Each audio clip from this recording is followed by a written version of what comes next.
Alors pour présenter cet ouvrage dont il est question, Un monde de Caen, ouvrage collectif d'une trentaine d'auteurs que j'ai eu le plaisir de réunir, d'organiser avec l'étroite et permanente collaboration de Clara Lecadet et avec l'aide, l'assistance, le travail aussi très présent, très courageux, très important pour arriver jusqu'au bout d'Émilie Traube, qui est aussi celle qui nous a aidé à organiser les voyages des uns et des autres et organiser ce colloque. Pour présenter cet ouvrage, je pourrais d'abord, d'une pierre deux coups, remercier l'équipe de l'Hebdo Le 1 d'avoir consacré leur dossier de cette semaine à un monde de réfugiés. Et puis poursuivre la phrase que j'étais en train de prononcer quand ils ont terminé mon entretien dans cette hebdo, phrase dans laquelle je disais « Il est important de connaître les camps, de dire leurs noms comme des lieux parmi les plus anticipateurs du monde à venir, Dadaab, Maeba, Shatila, Maela, Lukole, Tindouf, Kachagari, Kofinou, Le Hanoul. » Et donc je voudrais poursuivre, puisque on n'a pas pu mettre, évidemment, on aurait dû consacrer toutes les pages à cette liste de noms. Agamé, Sainte-Livrade, Kakuma, Nar al-Bared, Deïché, Ouad Sharifé, Yarmouk, Canaan, Pavarando, Lampedusa, Patras, Bel Younesh, Tinzawaten. Voilà donc pour ce qui est de dire les noms, mais ou à peine de commencer la liste d'une série de noms qui est, comme on l'a évoqué, qui peut être interminable, mais aussi dire les noms parce qu'il faut faire exister ces lieux, les faire connaître, des lieux dont les habitants, comme dans toutes les villes finalement, vont de quelques centaines à 450 000, comme le camp de Dadaab, que Anou Siddiqui, qui est là, a étudié, et dont elle nous présente un chapitre dans l'ouvrage. Les faire exister dans le langage, en parler, sans en faire des tabous, sans les dramatiser, en reconnaissant simplement qu'ils font partie du monde aujourd'hui. Mais il est important aussi, comme je le disais, de les connaître. Donc c'est à cela que sont consacrés les 25 chapitres de cet ouvrage, chacun correspondant à l'un des noms que je viens de nommer, et donc je ne peux pas nommer aussi tous les auteurs, ça serait long là aussi, qui ont écrit tous ces chapitres, qui ont mené toutes ces recherches. Et donc il a fallu du temps pour faire cet ouvrage, pratiquement 2 ans pour réaliser l'ouvrage lui-même, mettre en commun les cas étudiés, les discuter les uns les autres, et plus encore pour mener les recherches, les enquêtes de terrain, et donc beaucoup de programmes de l'Agence nationale de la recherche, Monsieur Errand, beaucoup de programmes, plus d'un programme de l'Agence nationale de la recherche, le programme Mobilité et Globalisation, MobGlobe, qui nous a permis de mener tout ça maintenant, mais aussi avant le programme Asile, le programme Transguerre, le programme Terre Ferme, je crois que c'est à celui-là dont il a été fait référence, et d'autres programmes. Il en faut beaucoup pour arriver à réunir toutes ces enquêtes de terrain et donc amener tous les sujets portés par les chercheurs qui ont mené ces enquêtes. Certes, il n'est pas facile de les connaître, tous ces lieux, tous ces camps. Les données et les lieux eux-mêmes ne sont pas faciles d'accès. Tout récemment, Antonio Guterres, le haut-commissaire des Nations Unies pour les réfugiés, a déclaré « Je hais les camps ». Pourtant, le HCR crée et gère des dizaines et des centaines de camps depuis de nombreuses années. Et donc, je me suis demandé, est-ce que M. Guterres découvre que le HCR qu'il dirige ouvre et crée et gère des camps depuis des années? Est-ce que c'est un bon humaniste qu'il veut nous dire, comme tout le monde, que c'est du domaine de l'horreur et de l'exception et que peut-être il ne faudrait pas en parler tellement c'est tabou, tellement c'est difficile? Ou bien est-ce que là, c'est simplement d'assumer qu'une institution internationale elle-même constate qu'elle a contribué à produire, je ne dis pas qu'elle a produit toute seule, qu'elle a contribué à produire une réalité honteuse parfois invisibles ou qu'on aimerait autant rendre invisibles et donc ne pas nommer, ne pas désigner. Le HCR crée et gère des dizaines et des centaines de camps, l'UNRWA aussi, l'Agence des Nations Unies pour les réfugiés palestiniens.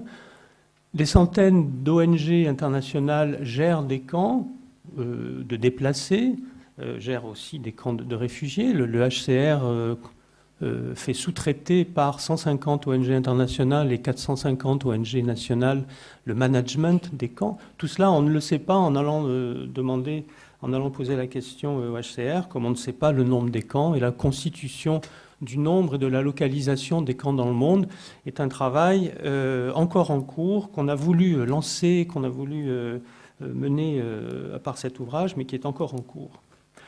Je vais en reparler tout à l'heure. Au contraire, donc, je crois qu'il convient d'ouvrir les camps et non pas de les fermer à la connaissance, de les ouvrir à la connaissance, de les ouvrir aussi à la relation avec ce qui est à leur extérieur. Ouvrir les camps et tous les camps, aussi bien, et de ce point de vue-là, il y a une correspondance, aussi bien ce qu'on appelle les camps d'étrangers en Europe ou les centres de rétention, que les camps de réfugiés ou les camps de déplacés dans les pays africains, asiatiques ou du Moyen-Orient. Il faut les ouvrir pour les connaître, pour se faire connaître auprès des gens qui habitent aussi dans ces lieux, reconnaître qu'ils existent et qu'ils vivent dans ces lieux, et produire ainsi, d'une certaine façon, malgré le camp, produire ainsi de la relation, produire de l'échange qui contribuera, non pas à détruire les camps, parce que je crois qu'aujourd'hui, il n'est plus question de haïr et de détruire les camps, mais les transformer ou participer à leur transformation, et notamment leur transformation sociale et urbaine. Il s'agit aussi de constater donc tout le changement social, culturel, politique dont ils sont le lieu et qui représentent une réalité aujourd'hui indispensable pour penser l'avenir, ou penser au moins une partie de l'avenir de ces espaces et des manières d'être. On y reviendra peut-être tout à l'heure, mais effectivement, la multiplication des camps correspond aussi à ce qu'on appelle aussi de plus en plus maintenant la miniaturisation des camps plus petits, plus nombreux, plus dispersés, moins visibles que le grand camp de Dadaab, qui finalement donne une certaine publicité à l'ensemble des camps. C'est aussi effectivement la tendance, et c'est une tendance qui nous aide à penser ce que peut être l'avenir du monde. Mais aussi, et c'est donc la question également provocatrice que pose l'ouvrage, et l'orientation que nous avons tous voulu donner dans cet ouvrage, c'est certains auteurs ont dit finalement ce sont des espaces à peu près comme les autres, mais non, bien sûr, ce ne sont pas des espaces tout à fait comme les autres, mais tous, je crois, tous ces lieux, tous ces hors-lieux, toutes ces zones produits du zonage global posent la question à tous ceux qui les observent, c'est est-ce qu'une vie, comme je reprends le terme du Judith Butler, une vie bonne est-elle possible dans une vie précaire, des vies qui n'ont pas de valeur, des vies dont on ne fera pas le deuil lorsqu'elles disparaîtront, des noms qu'on ne connaît pas, sont tout de même des vies qui se réorganisent pour elles-mêmes, qui se resocialisent, qui se reconstruisent des familles, qui reconstruisent de l'habitat, et donc qui nous posent la question, oui, dans ces lieux précaires et dont on dit qu'on ne veut pas les voir et qu'on les hait, de la vie se réorganise. Donc, voilà la question qu'on pose centralement, je veux dire, dans cet ouvrage et qui va vers la banalisation des camps, comme on dit, mais aussi vers une vie ordinaire, une vie globalisée ordinaire. Je vais laisser Clara présenter un peu plus en détail l'ouvrage, et puis je reviendrai pour juste vous montrer le dernier état de la carte des camps qui est dans le volume et sur lequel on est toujours en travail. Merci. Alors, je vais essayer de vous parler un peu plus en détail de la composition de l'ouvrage, mais je voudrais juste en aparté adresser bien évidemment un grand remerciement à Michel Agier pour m'avoir embarqué sur ce projet tout à fait passionnant et enthousiasmant. Puis je voulais aussi remercier tous les auteurs, ils étaient nombreux, avec qui j'ai eu souvent beaucoup de plaisir à échanger, dont j'ai beaucoup appris. Je voulais aussi remercier Fiona Midos, que j'ai rencontrée grâce à Michel Agier au cours de l'organisation de ce projet, qui a été d'une grande aide dans l'organisation du colloque, ainsi qu'Hélène Thiollet, dont je ne vois pas où elle est, elle est peut-être partie déjà, qui coordonne avec Catherine Vitol de Vanden le beau projet ANR dans lequel s'est inscrit le projet Paysage global de Caen. Alors, l'ouvrage, il se compose de 4 parties. On va rentrer dans des considérations un peu prosaïques. La première partie s'intitule « Temps long, espace en conflit, les camps de réfugiés entre identité, mémoire et politique ». Cette première partie, elle vise à réinscrire l'existence des camps de réfugiés dans un temps long, témoignage de conflits anciens. C'est ainsi que le camp de Shatila, officialisé au début des années 50, le plus ancien des camps présentés dans le livre, apparaît dans le chapitre de Hala Abouzaki comme un fragment d'une histoire à la fois palestinienne, libanaise et régionale.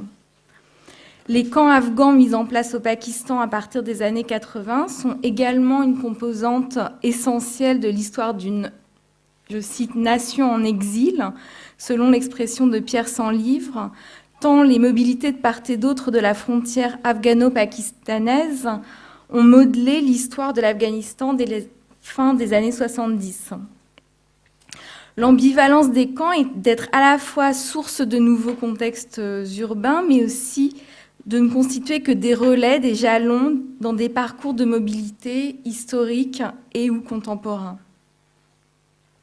Décrivant le camp des réfugiés angolais de Maeba en Zambie comme un settlement, un espace semi-ouvert, Pedro Neto montre comment se bâtit à l'intérieur du camp une mémoire et des représentations autour du pays d'origine qui rendent ensuite possible ou empêchent le retour des réfugiés en Angola. La question de la mémoire traverse également le texte de Marc Bernardo sur le centre de Saint-Livrade, considéré comme le dernier camp français conçu pour les rapatriés d'Indochine. Alors dans ce chapitre, il est également question d'un sujet relativement méconnu, tant les camps de réfugiés sont perçus comme des espaces apolitiques, soustraits aux règles habituelles de la vie sociale. C'est la question de la politisation des réfugiés à l'intérieur des camps, un sujet que Simon Turner aborde dans sa chapitre sur le camp de Lukole en Tanzanie, chapitre dans lequel il montre que la position de victime et de sujet politique est souvent perçue comme incompatible pour les représentants de l'ordre humanitaire et que l'aspiration des réfugiés à trouver des formes de représentation à l'intérieur des camps se heurte aux organismes chargés de leur gestion. Alors, en poussant un peu plus loin et de manière encore un peu plus extrême cette lecture de la politisation des camps, on a certaines contributions qui font des camps la matrice même d'un projet politique. Alexander Osman montre que les camps de réfugiés birmans en Thaïlande sont devenus le creuset du projet national Karen.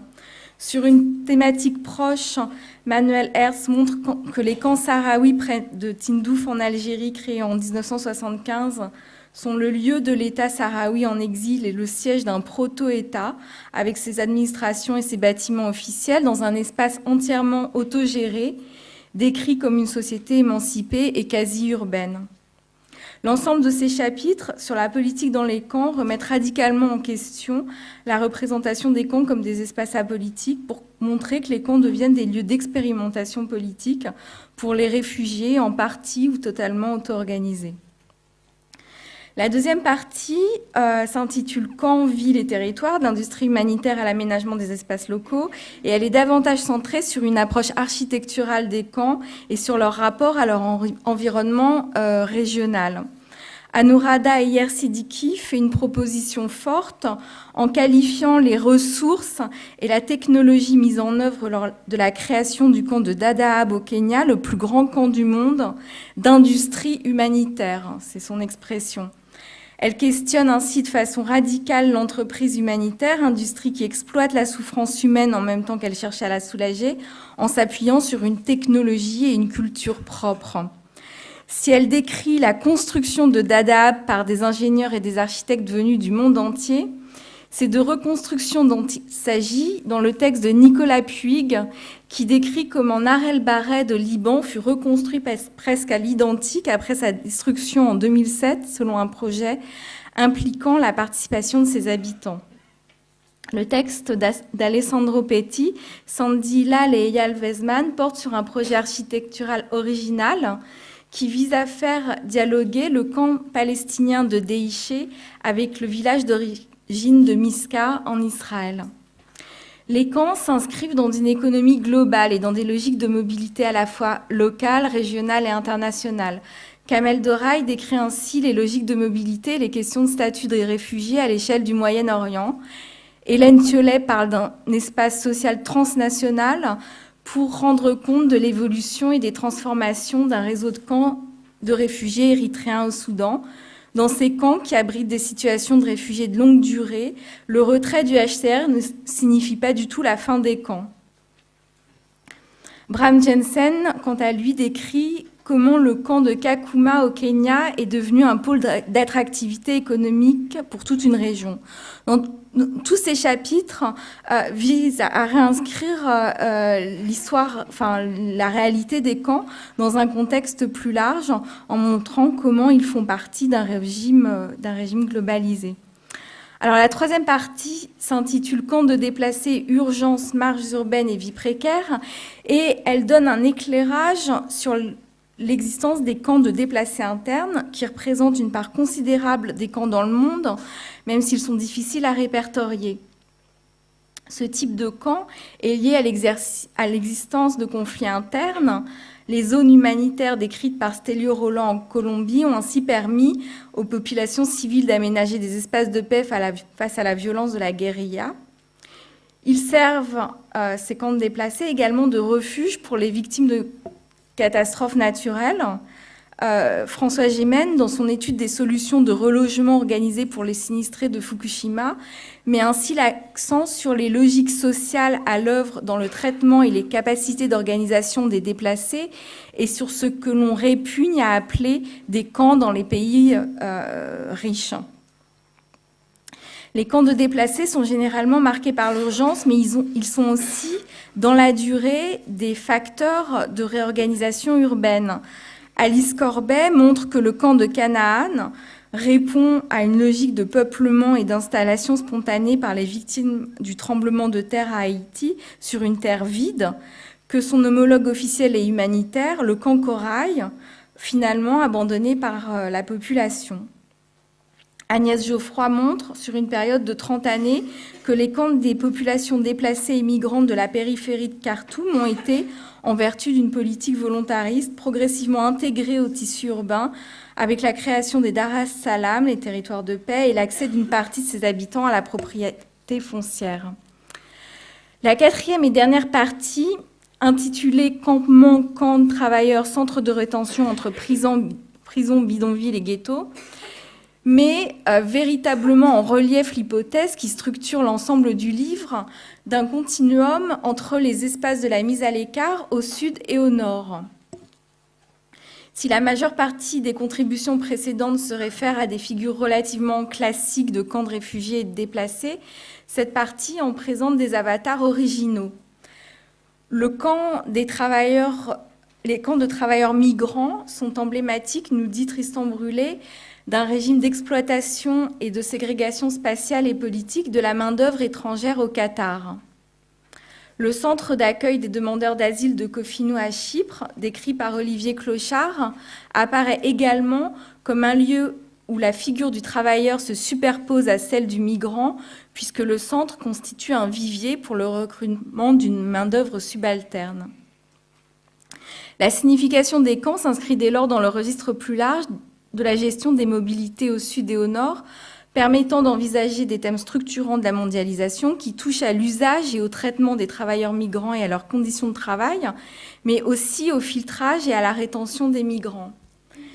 Louise Tassin montre ainsi que le centre de Lampedusa constitue un lieu d'expérimentation de la rétention à l'échelle européenne, de même que Sarah Prestiani décrit et photographie les situations liminales vécues par les migrants aux frontières de l'Europe, à Calais, Patras, Subotica, dans ce qu'ils appellent entre eux des jungles ou des ghettos.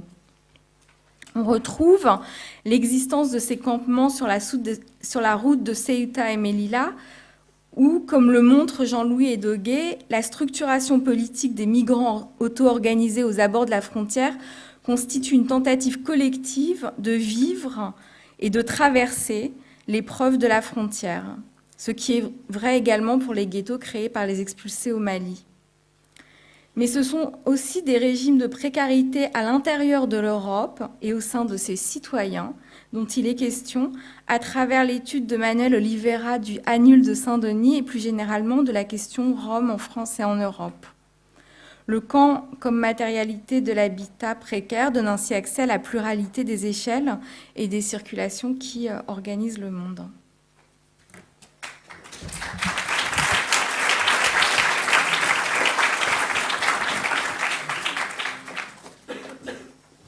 Juste avant de laisser venir nos collègues à la table pour discuter avec nous, je voulais juste vous montrer la carte plus 1 qui a été faite par rapport, je ne sais pas si on voit suffisamment bien, voilà. Il y a la carte 1, on va dire, qui est dans l'ouvrage, où on représente les camps d'étrangers au nord, les camps de réfugiés et des déplacés au sud. Les camps d'étrangers au nord, c'est en Europe, en Amérique du Nord. Un régime administratif et policier où 1 million de personnes passent dans 1 millier de lieux de rétention. Et puis les camps de réfugiés et de déplacés au sud, en Afrique, en Asie, au Moyen-Orient, où on peut évaluer à peu près à 14 millions en tout, dans environ 450 camps, les réfugiés, 6 millions, plus les 1,5 million de Syriens actuellement, on doit être à 8 millions, 8 millions et demi. Et puis les camps de déplacés, toujours dans les pays du Sud, à environ 6 millions. Et entre les deux, donc, les campements aux frontières, et c'est là qu'on commence à dire que la carte qui est dans l'ouvrage est une carte évolutive qui va évoluer, où on va créer un nouveau projet pour pouvoir faire évoluer cette cartographie des camps dans le monde. La carte 2, donc, qui a été réalisée assez rapidement avec Olivier Clochard, David Lagarde, Tristan Brulé et moi-même dans les derniers jours, est une carte qui veut ajouter à ces deux grands éléments d'autres camps qui sont d'une part les campements de migrants aux frontières, puisque entre les centres de rétention au nord et les camps de réfugiés au sud, eh bien, il y a les frontières bloquées qui créent elles-mêmes leurs campements, et donc c'est dans ces zones frontières ou ces zones tampons qu'on trouve effectivement les campements au nord de l'Afrique du Nord, au Maroc, avec les campements autour de Ceuta et Melilla, les campements à la frontière entre le Mexique et les États-Unis, et les campements sur les marges orientales de l'Europe. On n'a pas encore tout parce qu'il en manque, notamment dans la partie asiatique, pas très loin du Japon. À cela s'ajoute aussi, et c'est tout un nouveau chantier de recherche qui s'ouvre, les campements de travailleurs. Les campements de travailleurs, de migrants travailleurs pour l'essentiel, que l'on trouve précisément dans quelques grandes zones dynamiques ou émergentes du monde, zones dynamiques et émergentes sur le plan économique et développant des rapports de travail d'un néolibéralisme violent qui inclut la mise en camp. Le Qatar et la péninsule ibérique sont concernés, ils sont effectivement abordés dans l'ouvrage, mais il faut y ajouter aussi le Brésil et d'autres lieux de l'Amérique latine, la Chine, l'Afrique du Sud, le sud de l'Europe et les États-Unis, où en général on trouve des camps de travailleurs dans les grands ensembles agro-industriels. Voilà, c'était le complément d'information et l'indication que ce projet est toujours en cours et évolutif. Et là, nous vous appelons à venir. Il me revient de faire un petit peu les présentations, mais je pense que vous avez déjà compris qui est qui. Pour ce qui me concerne, je m'appelle Laurent Grel-Samer et je travaille à l'hebdomadaire Le 1. Avec Éric Fotorino, on a lancé cet hebdomadaire il y a maintenant 6 mois. Et nous nous sommes intéressés, comme vous tous, puisque vous êtes là, au monde des camps, au monde de réfugiés. Alors autour de moi, il y a des personnes qui n'ont pas encore été présentées. Je vais essayer de le faire en peu de mots, mais pour que notre table ronde soit un petit peu claire pour vous. Donc il y a Claire Rodier, qui est, comme vous le savez peut-être, juriste, qui travaille au GISTI.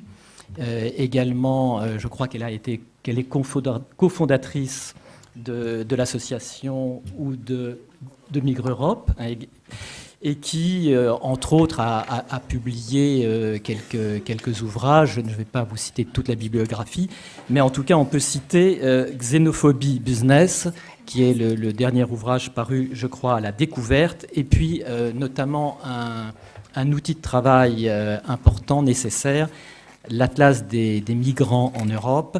Et c'est un ouvrage collectif, je crois, mais auquel Claire Rodier a participé. Alors, je voulais également présenter rapidement Michel Lusseau, qui, lui, est géographe, qui s'intéresse notamment à l'urbanisation, à l'urbanisme, et qui dirige de fait l'Institut d'urbanisme à l'ENS à Lyon, et qui, vous le savez peut-être aussi, a été nommé en septembre, début septembre, président du Conseil supérieur des programmes. Donc il nous fait l'amitié d'être présent ce soir avec un emploi du temps très chargé. Et je cite également 1 ou 2 livres, il en a écrit davantage, mais je veux citer L'avènement du monde, essai sur l'habitation humaine de la Terre, et également De la lutte des classes à la lutte des places, un ouvrage paru au Seuil, et le second paru chez Grasset. Alors, Achille Mbemba, je ne vais pas le présenter, ça a été fait très brillamment tout à l'heure par Clara Lecadet. Et je vais me permettre en revanche de dire quelques mots sur Clara Lecadet, puisqu'elle a présenté Achille Mbemba, mais elle ne s'est pas présentée. Donc, vous l'avez compris, avec Michel Agier, elle a été l'une des chevilles ouvrières de cet ouvrage. Elle en a écrit un chapitre, notamment sur le camp Agamé. 2, pardon. J'en ai lu qu'un. J'ai essayé de tout lire, mais je n'ai pas encore eu le temps. Un chapitre passionnant sur le camp d'Agamé au Bénin, concernant notamment des réfugiés togolais. Et c'est un chapitre tout à fait passionnant, surtout pour des lecteurs comme moi, qui sont quand même béotiens, qui découvrent, j'allais dire, ce monde des réfugiés, où on voit à quel point un camp, c'est évidemment un lieu où peuvent se réfugier des personnes qui sont pourchassées, qui sont obligées de fuir leur pays, mais c'est aussi un espace qui peut devenir un foyer politique de revendication, un foyer de lutte, et dont les habitants peuvent devenir des opposants, notamment par exemple à l'institution qui les accueille, comme le HCR. Et donc on apprend beaucoup de choses. Avant de lancer et de donner la parole, de lancer le débat, je voudrais vous faire part, comme je disais tout à l'heure, je suis un béotien dans ce domaine, mais je voudrais vous faire part de mon impression, puisque j'ai quand même lu beaucoup des chapitres de ce livre. C'est évidemment la découverte et une sorte de voyage à travers le monde des réfugiés. Et ce voyage, c'est un voyage tout à fait sidérant, puisque non seulement on a un aperçu, j'allais dire, un constat. Qu'est-ce que c'est que ce monde des réfugiés que nous côtoyons souvent sans le voir, puisqu'il s'agit souvent de personnes qu'on qualifie d'invisibles, d'indésirables, en tout cas souvent des personnes qu'on ne veut pas voir. Eh bien, c'est tout un continent, puisqu'on a eu l'occasion de vous le dire, mais je vous rappelle 1 ou 2 chiffres frappants.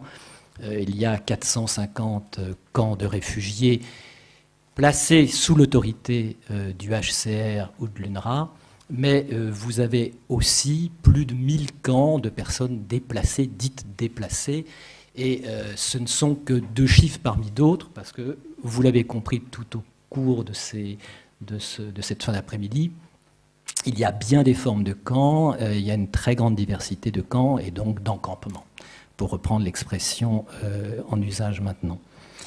Je vais maintenant donner la parole, peut-être pour commencer, je vais faire un tour de table, chacun va pouvoir s'exprimer 5 minutes et donner un petit peu sa vision et de l'ouvrage et de cette thématique. Je vais donner peut-être la parole à Michel Lusseau, qui va, lui, donc, nous parler plutôt de l'urbanité, avec ou sans guillemets, des camps de réfugiés. Oui, bonsoir à tous. Bigre 5 minutes pour dire tout ce que l'on voudrait dire de ce livre très riche que je vous conseille, que j'ai eu la chance de pouvoir lire, sans complètement me recouper avec ce que je vais dire demain en ouverture de la table ronde de l'après-midi.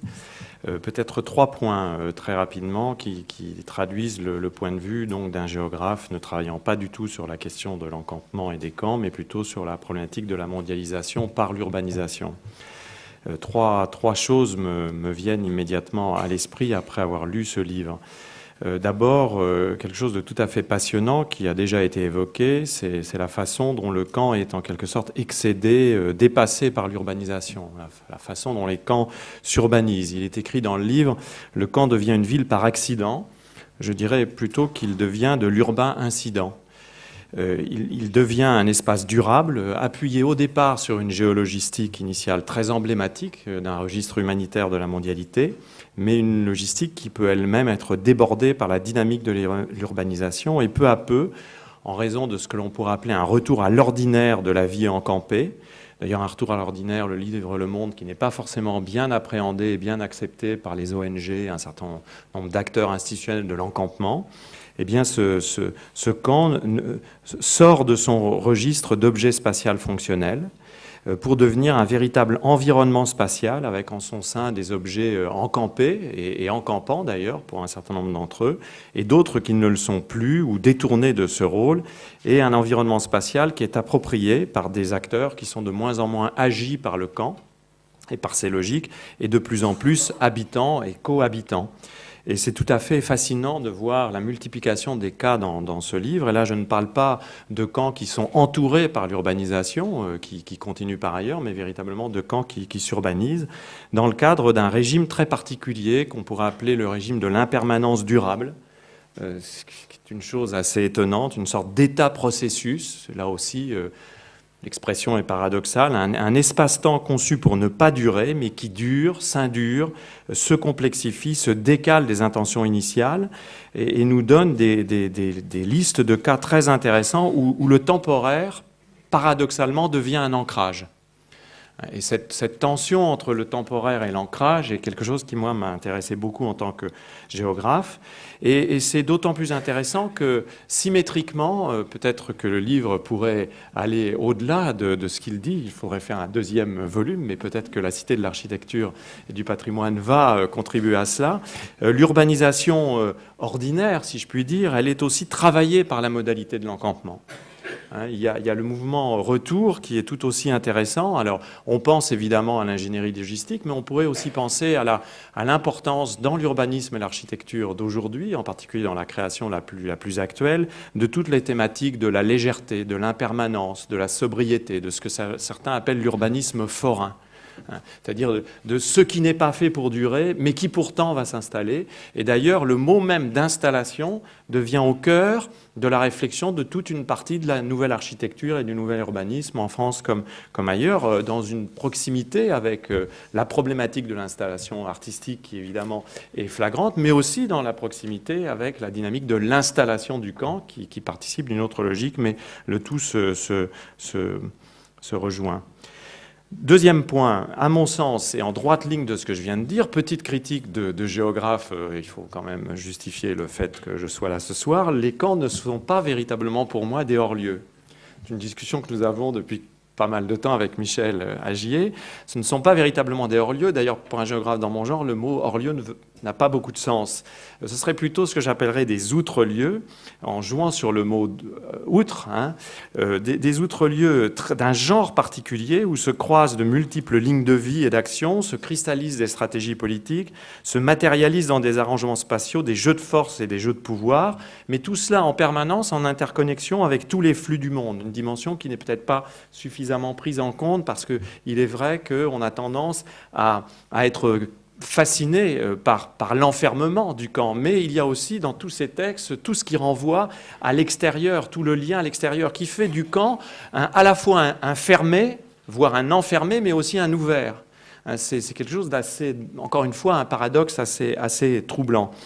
Ces camps sont donc des arrangements locaux d'un motif paysager global qui montrent bien que la mondialisation localise autant qu'elle globalise. C'est quand même quelque chose d'assez connu aujourd'hui, mais qu'il est toujours utile de rappeler, et forme les camps une collection d'outre-lieux paradoxaux, des outre-lieux d'écart. Alors il y a une vieille notion géographique qui n'est pas extraordinairement contemporaine, celle de l'écart, mais qui va bien avec ce qu'est le camp, mais un écart en tension à la fois avec le lieu origine. Il y a des textes très forts, en particulier sur le cas paroxystique des camps palestiniens, mais également en tension avec le temps du retour, puisqu'il y a dans le camp la question du retour en permanence. Là aussi, le cas des camps palestiniens est paroxystique, mais on trouve ça partout.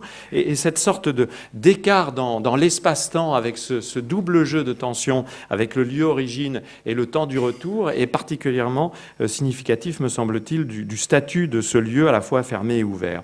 Dernier point, et je vais très vite. La troisième chose qu'il m'intéresserait de discuter avec vous, mais alors là c'est plutôt une discussion que je voudrais lancer, c'est que le camp me paraît une des expressions les plus claires de ce que je vous proposerais bien de nommer, en assumant le caractère un peu foucaldien de la proposition, un géopouvoir.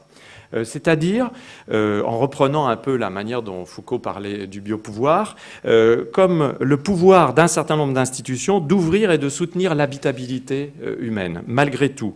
En quelque sorte, un pouvoir de spatialiser la vie. Pour le meilleur, et Achille Mbembe l'a montré, sans doute aussi pour le pire. Mais je trouve qu'aborder le camp, ne serait-ce que de manière purement spéculative, comme l'espace où se cristallise l'exercice de ce géopouvoir, me paraît pouvoir permettre un certain nombre de réflexions sans doute intéressantes pour prolonger le débat scientifique formidable que ce livre ouvre.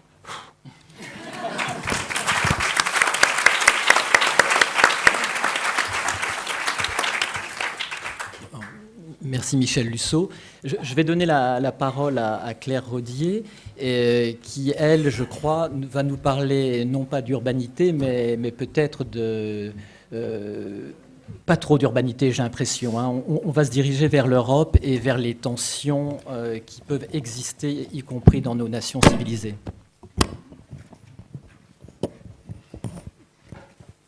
Merci.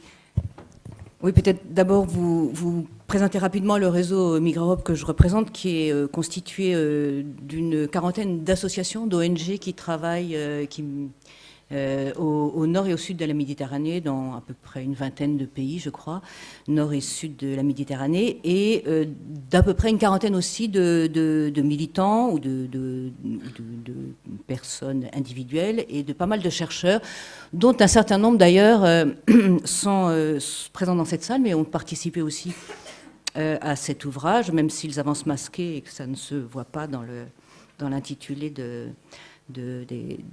la table des matières. Ce que je voudrais dire par rapport au livre, à cet ouvrage, c'est que finalement, son fil conducteur rejoint les analyses du réseau Migr'Europe depuis sa création, à propos de sa création, c'est à peu près une dizaine d'années, à propos des camps d'étrangers, thème qui a constitué son premier objet de mobilisation et de travail sous la forme d'une carte qui était la première carte des camps de détention d'étrangers en Europe et à ses frontières, et qui est parue, je crois, dans la première édition, date de 2003, et qui figure dans l'atlas des migrants en Europe auquel elle a été fait allusion. Pourquoi ? Parce que l'ouvrage montre à quel point est ténue la frontière qui sépare des dispositifs a priori différents, c'est-à-dire les camps à vocation de prise en charge humanitaire des populations déplacées, notamment les réfugiés, les camps de détention qui sont un des chaînons d'une gestion policière des déplacements des migrants, et puis les camps dits informels qui sont souvent autoconstitués par les migrants, par les exilés, par les réfugiés, que les politiques migratoires bloquent ou repoussent ou isolent à certains points cruciaux. Et pour vous montrer à quel point il me semble qu'il y a une convergence entre ces réflexions au sein de Migre Europe et l'ouvrage que je vous conseille de lire, je vais vous faire une petite citation qui date de la première présentation de Migre Europe quand le réseau s'est créé, qui expliquait qu'un camp peut éventuellement être un processus et non un espace physique. La mise à l'écart et le regroupement des étrangers ne se traduit pas simplement par la création de centres fermés. L'Europe des camps, c'est l'ensemble des dispositifs qui constituent des points d'interruption forcés dans des itinéraires migratoires, empêcher des personnes de passer une frontière, d'entrer sur un territoire, les assigner à résidence, soit légalement, soit par harcèlement policier, les enfermer. Je vais plus vite. Telles peuvent être, parmi d'autres, les multiples formes de cette Europe des camps. Mais le camp policier peut apparaître aussi déguisé sous les habits de la nécessité humanitaire. Malgré un discours officiel compassionnel et euphémisant, il ne s'agit que de l'envers d'une même politique de mise à l'écart des étrangers. Il me semble qu'il y a pas mal de convergence avec ce que disait Migre Europe à l'époque.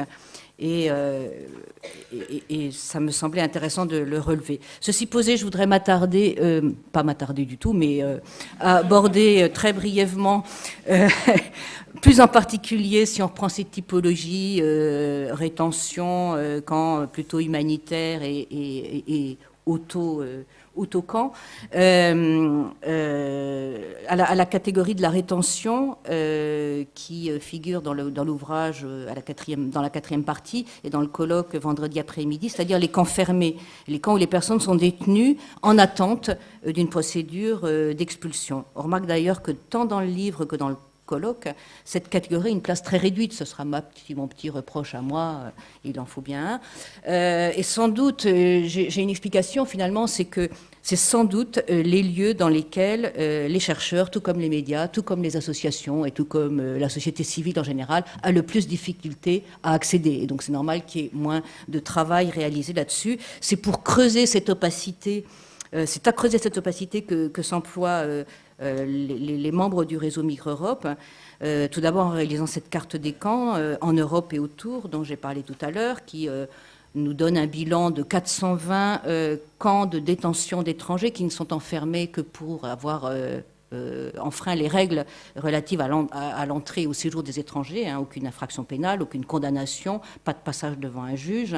420 camps d'étrangers, une capacité de 37 000 places, souvent bien dépassée parce qu'il y a de la surpopulation dans certains endroits. 600 000 personnes par an qui passent en Europe dans ces centres de détention, moins de la moitié sont expulsés, ce qui laisse à réfléchir sur les réelles motivations de ce dispositif croissant d'installation de camps d'étrangers sur le territoire des États européens. Alors on peut imaginer quelques raisons, sans doute la stigmatisation, la désignation d'un ennemi, la criminalisation des migrants fait partie des logiques qui sont derrière la mise en place de ces camps, mais nul doute aussi qu'ils ont une fonction économique de plus en plus privatisée. Les camps d'étrangers sont une source de profit croissante. Pour mettre en évidence ces dispositifs de détention d'étrangers en Europe, dispositifs très méconnus puisqu'ils sont peu couverts par la recherche et même par les associations, le réseau Migre Europe a mis en place un réseau, là encore, et un site qui, sous le nom de Open Access Now, voilà, qui est assez explicite, essaie de lever le voile sur ce qui se passe dans les lieux d'enfermement des migrants, en indiquant avec un site interactif tous les lieux de détention des étrangers sur le territoire européen, tous ceux qui ont pu être identifiés, puisqu'il n'existe aucune donnée officielle dans ce domaine, ça vient uniquement du travail des ONG et des chercheurs.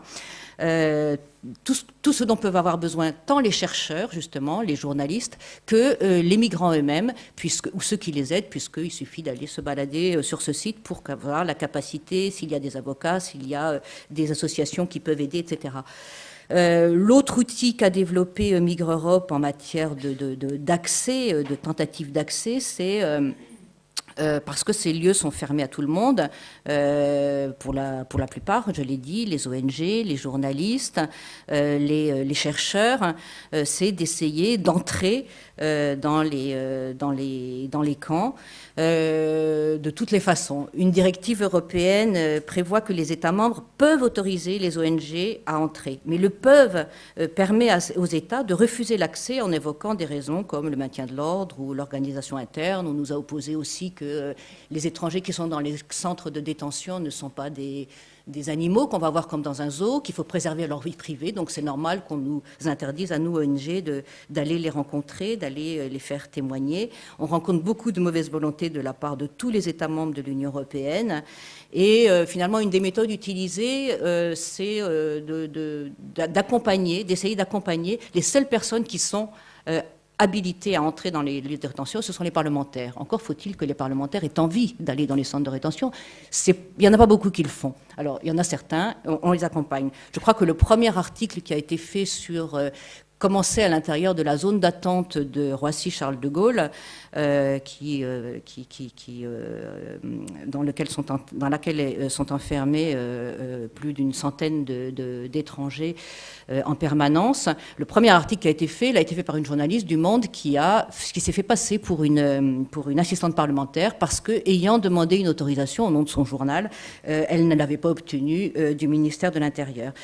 Je vais terminer là en disant que notre objectif, et là c'est aussi une interpellation à vous, chercheurs, jeunes doctorants, jeunes chercheurs qui êtes dans la salle, peut-être certains journalistes aussi, aidez-nous à forcer ces portes. Quand on parle de Open Access Now, ça s'adresse à tout le monde. Nous avons milité aussi pour que les médias puissent accéder plus librement aux centres de rétention, aux zones d'attente, ne soient pas obligés de faire comme cette journaliste du Monde, c'était en 2001. Et un projet de loi va bientôt être présenté devant le Parlement qui prévoit la possibilité pour des journalistes d'aller librement, en tout cas sans accompagner un parlementaire, dans les centres de rétention, dans les zones d'attente. Ça nous semble particulièrement important d'associer la société civile, vous, universitaires, et les journalistes et les médias à cette campagne. Sinon, on continuera à laisser ces lieux dans l'ignorance. En citant Hannah Arendt, Michel Agier dit il faut rendre les camps célèbres. Nous nous associons parfaitement à cet objectif et à notre tour, nous voulons essayer de rendre les camps célèbres en les faisant connaître. Merci.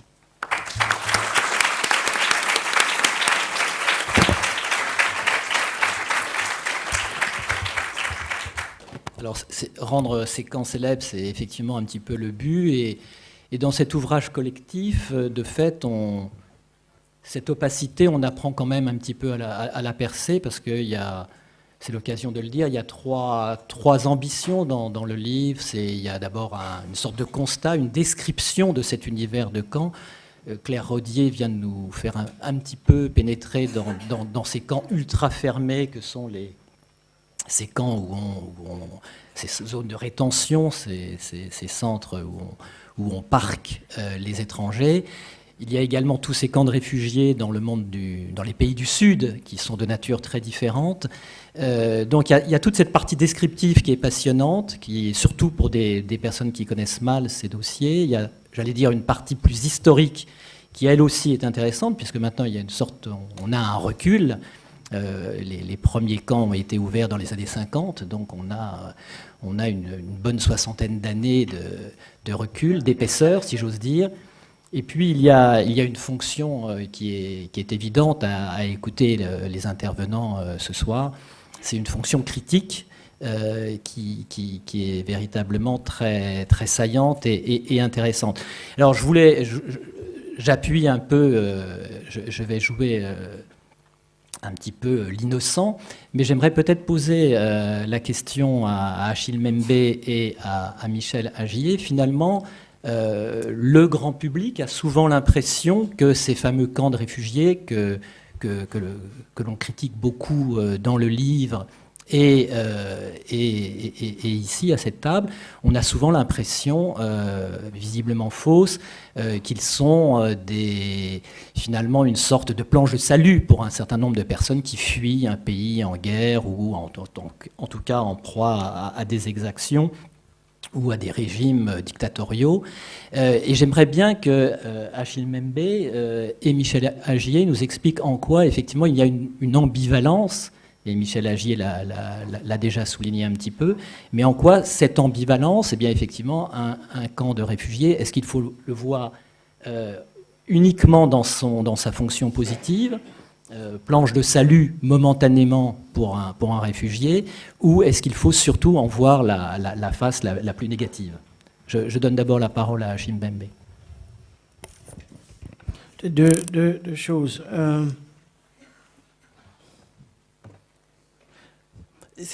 Le livre, il est un très beau livre. Et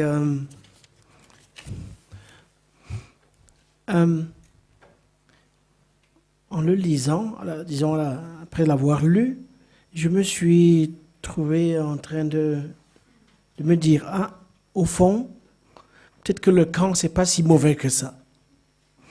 Je ne sais pas pourquoi, est-ce que j'ai eu cette réaction.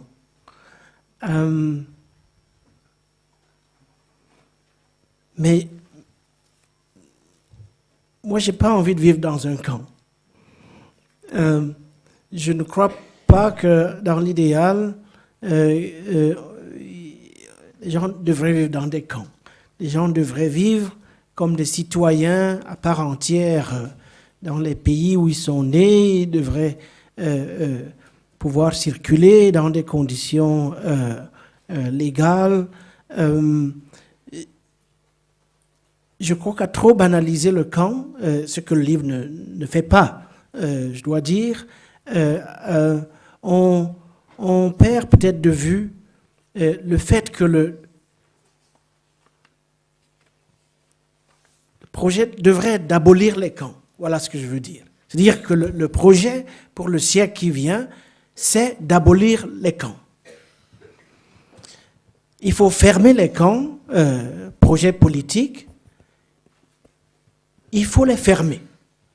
Il faut fermer Gaza, il faut fermer les camps dans l'est du Congo, en Tanzanie, en Guinée, et ainsi de suite. Il faut détruire les murs qui enferment les gens dans les camps. Alors vous allez me demander comment, et ainsi de suite. Voilà, faudrait qu'on discute des moyens. Voilà une première réponse, Laurent, à votre question. Je crois que le principe camp, c'est un peu comme le principe parc. Il y a une dimension zoologique du camp d'hier comme du camp d'aujourd'hui,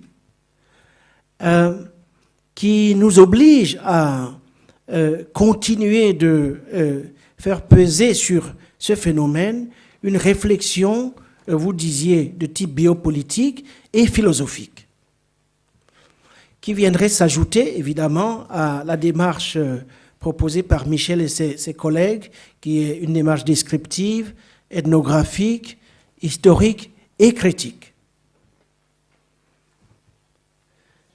Et donc cette parenté entre le camp et le parc, et cette dimension zoologique, je crois que tout cela nous oblige, en tout cas certains d'entre nous, d'un point de vue politique, à réclamer l'abolition des camps. Le dernier point, j'ai l'impression que, au fond, il y a aujourd'hui à l'âge que j'ai essayé de décrire dans la conférence tout à l'heure, d'autres mécanismes de production des camps qui sont mis en place de manière subreptice. Et que, au fond, quelque part, le projet, et je le répète, c'est de faire de chacun d'entre nous un camp ambulant, qui a une manière d'abolition des camps qui est en train de passer par l'intériorisation chez chaque individu de manière d'être qui font de l'individu un camp. Au point où on n'aura plus besoin de camps comme espace exceptionnel, et ainsi de suite, où nous agirons les uns à l'égard des autres comme autant d'entités d'encampement. Je crois qu'il faut prendre cette hypothèse au sérieux. Et que la sorte d'état de siège que l'on observe dans des endroits comme Gaza, et quelques autres d'ailleurs, cet état de siège vise désormais non pas seulement une masse de gens parqués quelque part dans un endroit donné, mais que cet état de siège, pour être fonctionnel à l'avenir, vise les individus eux-mêmes. Et que les formes de codification en cours, disons, travaillent précisément vers ce but, et que de ce point de vue, la forme camp est un énorme danger, à la fois pour la société mondiale, ce que Michel appelle la société mondiale, et pour la coexistence entre humains, des humains entre eux, et des humains avec le reste des espèces vivantes. Je me félicite de temps en temps de poser des questions un peu sottes. Michel Agier, est-ce que vous voulez réagir ? Oui, merci. Moi, je me réjouis que nous voilà déjà dans le débat qui va nous occuper pendant ces 2 jours. Donc, merci à Michel, Claire et Achille d'avoir posé ces questions, posé ces jalons. Mais je partirai de votre question. C'est toujours la question qui nous est posée, en fait. Il y a deux questions qui sont toujours posées. C'est et les camps et la Shoah, d'une part, quand on est en France. Les camps, c'est la Shoah. Vous ne pouvez pas parler de camps parce que historiquement, c'est trop lourd. Utilisez donc d'autres mots. Et puis, on ne peut pas comparer. Et donc, Achille a magistralement, dans la première partie de son exposé, démontré qu'il y avait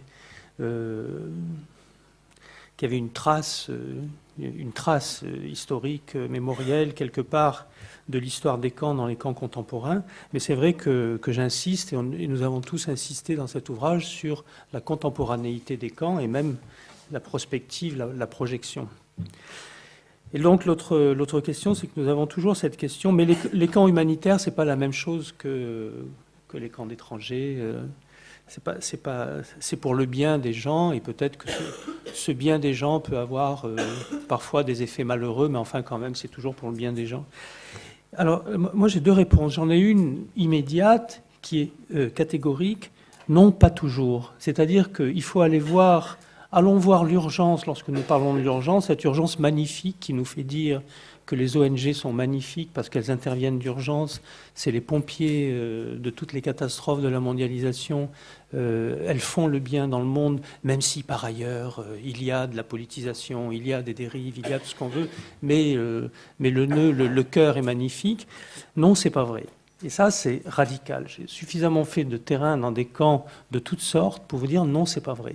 C'est-à-dire que l'urgence, c'est quelque chose où il n'y a jamais personne. L'urgence de la catastrophe, l'urgence de la guerre, celle qui nous fait l'émotion, qui nous fait dire que tout le reste, c'est bon parce que c'est le salut, c'est pas vrai parce qu'à ce moment-là, il n'y a personne. Une guerre éclate, les gens sont dans une violence, ils se font tuer, ceux qui ne se font pas tuer partent. Moi, j'ai vu énormément de gens qui ont fait des parcours comme ça. En Guinée, j'ai rencontré des gens qui avaient fui des invasions de guérilla dans leur village. Ils avaient erré dans les forêts, dans les villages, dans les forêts, dans les villages. Ils avaient mangé des racines, ils s'étaient fait torturer, violer, tuer. Ils avaient perdu des bouts de famille. Voilà, ils étaient passés par toutes ces choses qu'on appelle l'urgence, sans qu'il n'y ait jamais personne. Donc les ONG, là, elles n'y sont pas. Et donc ils sont arrivés à un moment donné, ils ont réussi à passer une frontière. À un moment donné, on les a trouvés dans un endroit. Quelqu'un les a récupérés, les a mis dans un camp poste de... C'est pour ça que je l'ai mis, c'était des points que je connaissais, je l'ai mis dans ma liste de départ auquel Achille se référait. Les points de passage frontaliers, ça existe. Point de passage frontalier, c'est un espace qui est entre deux frontières. La frontière libérienne, c'est très précis dans mon esprit. La frontière du Libéria, on la passe. La frontière de la Guinée, elle est 200 mètres plus loin. Et entre les deux, il y a des tentes, des gens qui sont installés. Là, il y a une ONG, effectivement, qui est venue, qui a dit, voilà, là, on vous met des tentes. Mais là, il ne se passe rien, parce que les gens sont dans une espèce de misère totale, d'infra-humanité, où, effectivement, il ne se passe rien. Et puis, plus tard, à un moment donné, un camion du HCR arrive. Et là, depuis le début, c'est-à-dire depuis le moment de l'urgence où le salut humanitaire aurait justifié un petit peu tout ce propos, il s'est déjà passé 6 mois. Donc tous ceux qui devaient mourir sont déjà morts. À ce moment-là, il y a le camp du HCR qui arrive et qui dit, voilà, on vous reconnaît comme réfugié si vous allez dans le camp. Et les gens disent, non, nous ne voulons pas aller dans les camps. Nous ne voulons pas de camp. Alors si vous n'avez pas de camp, vous êtes illégaux. Donc il y a des gens qui font le choix d'être illégaux, qui vont dans les villages et dans un autre village qui s'approche de Conakry. Et à Conakry, ils vont se regrouper, par exemple, dans les camps, pas dans les camps, dans les quartiers qui sont l'équivalent des campements, les quartiers de migrants clandestins libériens. Ils se retrouveront à côté du quartier des migrants clandestins sierra-léonais, parce qu'eux aussi, c'est pareil. Et par ailleurs, il y a ceux qui ont accepté d'aller dans le camion et qui sont allés dans le camp de réfugiés, dans la Guinée forestière, où là, on va les compter comme réfugiés. Et ils vont être encampés, ceux-là, et ils seront... Donc, première réponse, excusez-moi d'être long, mais c'est vrai que non, ça n'est pas du tout aussi évident. Et à l'intérieur du HCR aujourd'hui, il existe des courants critiques, on le sait très bien, et notamment des courants critiques qui disent que finalement, au bout du compte, si le camp est de toute évidence la forme logistique qui correspond à l'urgence, c'est de toute évidence la forme logistique du point de vue de l'ONG elle-même, mais pas du point de vue des gens. Parce qu'on se pose quelque part, on met le camp quelque part, et on dit aux gens, le salut, c'est en venant vers le camp. Et donc, il y a des courants, donc là, je ne veux pas rentrer dans les détails, mais je sais que ça existe aujourd'hui, des courants qui disent arrêtons la solution du camp et essayons de voir s'il n'existe pas une autre solution qui est d'aller, que ce soit l'inverse, que ce soit les organisations qui vont vers les réfugiés. D'autre part, donc je vais aller plus vite là, d'autre part, c'est d'autant plus un problème, c'est d'autant moins une planche de salut, ou c'est d'autant moins non critiquable, et ma critique ne s'adresse pas à des gens en particulier ou à des organisations en particulier, c'est une critique d'un dispositif, que ça dure, que toujours ça dure, et c'est bien le problème de ces installations qui à un moment donné peuvent paraître évidentes, on va dire ça ne va pas durer, on pourra en reparler. Un accueil hospitalier peut prendre la forme à un moment donné de quelque chose où on dit à des gens arrivez, on va vous aider. Simplement là, c'est arriver, on va vous aider et on vous délimite votre espace et on vous l'enferme. Et ça dure des mois et des années. Et c'est là où finalement on peut en faire un livre parce qu'on est entré dans l'histoire, on est entré dans du tissu social, dans de l'ancrage social. Et donc ça devient un fait social comme ça a été dit. Et puis, troisièmement, et là je veux juste à la fois être d'accord et répondre à Achille, ça peut paraître compliqué ou banal, mais fermer les camps, c'est les ouvrir, ça n'est pas les détruire. Et donc, c'est premièrement ne pas les ouvrir. Donc, il y a d'autres solutions que la forme du camp. Et deuxièmement, quand les camps existent, et les camps existent déjà par milliers, avec des encampés par millions, ceux-là, on ne peut pas leur dire on vous hait. on vous déteste. Ceux-là, ils ont déjà transformé les lieux, et donc effectivement, fermer les camps, c'est les transformer, c'est les ouvrir. Les camps palestiniens, aujourd'hui, se posent en permanence cette question-là, et ils sont les plus urbanisés, les plus développés. C'est du ghetto qui peut imploser, ou alors effectivement, ça s'ouvre. Et ça passe maintenant par des formes de reconnaissance des gens qui sont là, par des formes de reconnaissance du lieu, et les gens continuent à être dans le camp, et Alessandro le sait, il le mentionne dans leur chapitre, des gens qui disent oui, mais finalement j'aime bien mon camp, et si vous voulez me faire retourner, il faudrait que j'amène mon camp avec moi maintenant, parce qu'après 60 ans, c'est leur lieu de vie, quoi. Oui, vous citiez cet homme qui avait écrit sur sa tente devenue une petite maison, « Ici, c'est chez moi. J'habite ici, c'est chez moi ». Je voulais demander à Clara Lecadet si elle souhaitait dire un mot, et puis également si Michel Lusseau et Claire Rodier, sur ce chapitre, veulent dire leur mot. Clara Lecadet. Oui, juste un mot, par rapport à ce qu'a dit Achille Mbembe, ça me faisait penser à un texte qu'écrit Hannah Arendt après la Seconde Guerre, et où elle exprime son inquiétude par rapport à la normalisation, qui est en fait beaucoup plus ancienne, mais à la normalisation des expulsions d'étrangers sur le territoire américain. Et elle constate, à la fois inquiète et très effarée, que les vagues d'expulsion qu'on a condamnées pendant l'entre-deux-guerres, parce qu'on sait qu'elles ont mené à la déportation, à l'extermination des populations, sont devenues finalement le cadre légal, régulier, d'un certain nombre de démocraties libérales. Et je pense que cette inquiétude, elle dit aussi quelque chose des camps.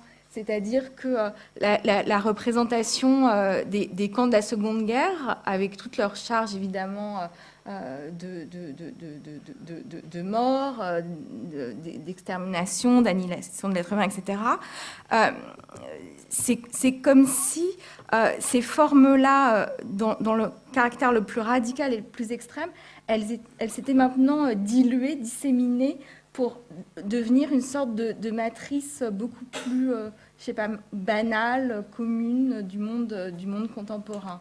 Alors évidemment, sans qu'il y ait les mêmes finalités, mais comme si, c'est pour ça que je pense que ça va avec l'idée qu'on peut tous potentiellement devenir un camp, c'est-à-dire qu'on ne peut plus dire que ces formes-là, elles appartiennent à un contexte de violence extrême. C'est justement, elles se sont diffusées de manière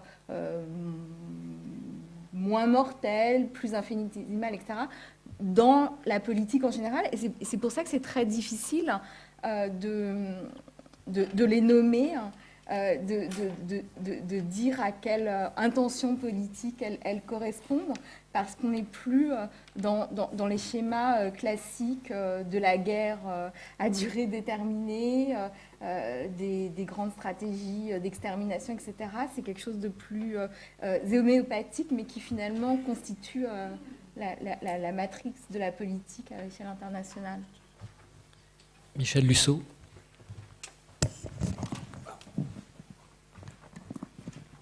Oui, la question que vous posez, on pourrait la poser pour, par exemple, les bidonvilles. D'ailleurs, elle a souvent été posée. Je crois même que tu cites à un moment le livre de Doug Sanders qu'on avait rencontré ensemble à Lyon, ces migrants qui changent la ville. Alors voilà, est-ce qu'on a une vision de type Mike Davis des bidonvilles, c'est-à-dire l'enfer tous les jours, chaque jour à vivre, ou au contraire, on en fait, comme dit Sanders, des espaces tremplins, c'est-à-dire des lieux difficiles, certes, mais à partir desquels des capacités individuelles et collectives se construisent. Pour répondre à cette question de manière non idéologique, il n'y a qu'une solution, c'est documenter les cas. et ce que fait magnifiquement ce livre. Et en même temps, le faisant, il ne nous rend pas service pour apporter de réponses simples à la question. C'est-à-dire parce que, évidemment, comme les camps sont très nombreux, très différents, on en parlera demain dans les tables rondes, avec des profils très, très variés, qu'il y a même des camps qui sont des autocamps, en quelque sorte, c'est-à-dire des camps qui sont construits non pas par des ONG ou des acteurs habituels de l'urgence, mais par des habitants eux-mêmes, qui en quelque sorte s'approprient la forme camp et la reproduisent dans des situations un peu différentes. Ça devient très difficile d'avoir un avis péremptoire, même si on peut évidemment être heurté par la logique de l'encampement. Deuxième remarque, si j'ai tenu à terminer sur cette petite proposition du géopouvoir comme pouvoir de spatialiser la vie, c'est parce qu'en fait, je suis engagé dans une déconstruction de l'urbanisme contemporain, et pour moi, le camp, la forme camp, n'est un des lieux d'expression de ce géopouvoir qui, lui, alors pour le coup, est complètement critiquable. Et là, je rejoindrai peut-être en dépassant la proposition d'Achille Mbembe, alors faut-il fermer ou ouvrir les camps, mais en disant il y a surtout une manière de proposer des cadres de vie habitables aux humains que nous ne devons plus souffrir.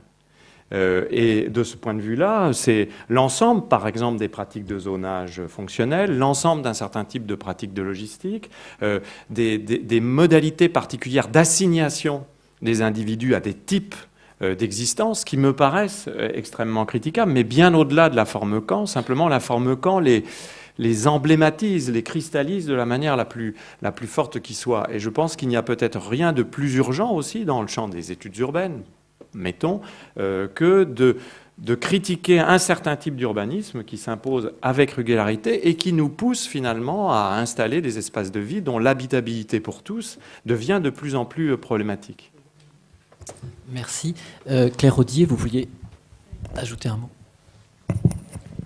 Un commentaire et une question. Un commentaire à propos de ce que tu dis, Michel. Je vais le résumer parce qu'on n'a pas beaucoup de temps. Finalement, à propos du HCR, du rôle du HCR, on peut considérer que les camps constituent aussi une raison d'exister des organisations humanitaires et du HCR. Donc, c'est un raccourci, mais voilà, c'est un peu ça. Donc, il faut que ça dure, puisque sinon... C'est du business. Je ne l'ai pas dit. Mais du coup, ça me fait penser, je vous ai parlé de ce travail que fait notre réseau qui vise à l'ouverture des camps, l'ouverture en tout cas qu'on puisse y rentrer, les rendre transparents, libérer l'accès à un œil extérieur, auquel je vous invite à vous associer d'ailleurs. C'est intéressant de voir que certaines associations dans notre entourage, y compris dans le réseau, sont pas d'accord avec cette position parce qu'elles considèrent que demander l'accès, c'est légitimer des dispositifs qu'elles condamnent. Elles veulent les faire sauter, voilà, les faire exploser, qu'on les ferme tout de suite. Donc pas de légitimation, pas d'humanisation, parce que c'est une façon de faire durer. Voilà, c'est juste un petit... c'est parce que nous aussi, on a des contradictions dans notre sein. Et la question, c'est à propos de cette histoire de camp et de la dénomination. Migrop a été accusé il y a quelques années d'utiliser abusivement le mot camp pour les camps d'étrangers, avec les mêmes motifs. Ça évoque voilà, il y a des analogies honteuses que vous ne devriez pas faire avec les camps nazis, etc. Donc on a pris la peine de nous justifier en expliquant que derrière le mot camp, il y avait des tas de choses. Achille Mbembe l'a dit beaucoup mieux, mais voilà, on a essayé de faire ça. Mais ce que je me demande, c'est pourquoi ça gêne des gens d'entendre qu'on utilise le mot camp pour les centres de rétention d'étrangers. Là. Mais pourquoi ça ne gêne pas qu'on l'utilise pour les camps de réfugiés? Et est-ce que ça ne veut pas dire que ceux qui nous reprochent d'utiliser ce mot pour des camps de rétention d'étrangers voient bien qu'il y a ce qu'il y a de féroce dans la détention des étrangers et que peut-être le vernis humanitaire des camps du HCR, du coup, permet de faire passer la pilule? Je ne sais pas, c'est juste une question que je vous pose comme ça. Merci Claire Rodier. Je crois que le débat est lancé en tout cas et je pense que et demain et après-demain, vous aurez tous l'occasion derrière cette table de continuer la réflexion et vous, si vous nous faites l'amitié de venir, de poser des questions afin que le débat continue. Merci à tous.